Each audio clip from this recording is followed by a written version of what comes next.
La liberté d'expression, c'est l'un des droits fondamentaux qu'un individu bénéficie dans son pays. Et la liberté d'expression également participe de la consolidation de l'harmonie des relations entre citoyens et gouvernants. La liberté d'expression permet à un individu de participer à la vie politique de son pays. La liberté d'expression rend l'individu responsable de ses actes. Et en Afrique, il y a un dispositif à la fois juridique, normatif, mais aussi institutionnel qui garantit la liberté d'expression, mais aussi l'exercice et la protection. Je peux citer par exemple la Charte africaine des droits de l'homme et du peuple. Je peux citer la Charte africaine de la démocratie des élections et de la gouvernance. Il y a la Déclaration africaine sur le droit de l'homme et la liberté d'expression. Il y a également la Cour africaine des droits de l'homme et des libertés sur Internet. Donc la liberté d'expression est un des droits fondamentaux qu'un individu peut avoir dans son pays. Concrètement, la liberté d'expression se traduit d'abord par l'accès libre à une information, ensuite la détention de l'information et enfin la diffusion de l'information.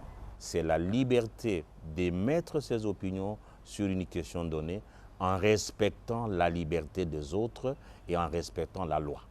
Lorsque on exerce cette liberté en tenant compte de ces deux paramètres, je crois qu'en principe, on ne doit pas craindre que l'on soit éventuellement victime d'un quelconque comportement. C'est souvent lorsque on s'écarte de ces deux principes qu'on se voit éventuellement soumettre à un certain nombre de contraintes.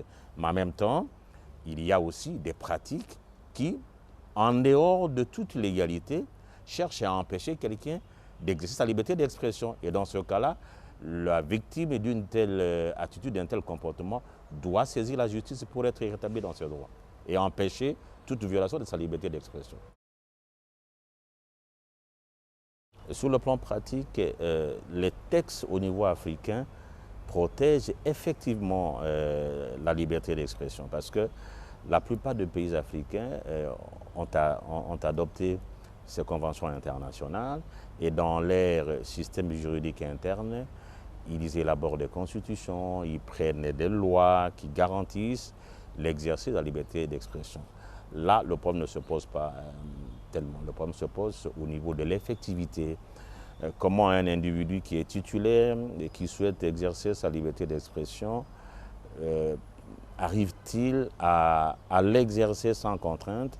Et là, souvent, il y a un écart entre ce qui est écrit dans les textes et la réalité, de sorte que parfois quelqu'un peut vouloir exprimer sa pensée et se voir être interdit par les agents de l'ordre ou les agents de service. L'utilisateur ou l'usager de la liberté d'expression doit savoir qu'il y a des textes qui le protègent ou qui protègent l'exercice de son droit. Et là, il est important que dans le cadre du journalisme, qu'on arrive à faire comprendre, à expliquer aux uns et aux autres quels sont leurs droits et leurs obligations. Je crois qu'il y a, au niveau africain, il y a un déficit d'informations sur ce point-là. Mais ensuite, lorsqu'on connaît que les textes existent, les textes aussi vous donnent des possibilités pour pouvoir recouvrer vos libertés si jamais elles arrivaient à être violées. Et vous pouvez alors saisir des instances judiciaires pour que l'auteur de violation contre un journaliste puisse répondre de ses actes. Mais il y a un autre élément important, c'est que lorsqu'on détient l'information, on exerce un pouvoir énorme, mais c'est une détention qui doit être faite avec assez de responsabilité. On dit souvent que la presse constitue le quatrième pouvoir. Moi, j'ajoute que celui qui a l'information a le pouvoir. Et donc, sur ce plan-là, détenant des informations prioritaires importantes sur une matière, vous devez en assumer la responsabilité. Mais le plus important, c'est que vous connaissiez vos droits, vos libertés et que vous sachiez comment les protéger en saisissant les organes compétents pour, si jamais il y a eu violation de vos droits, que vous soyez restitué dans vos droits.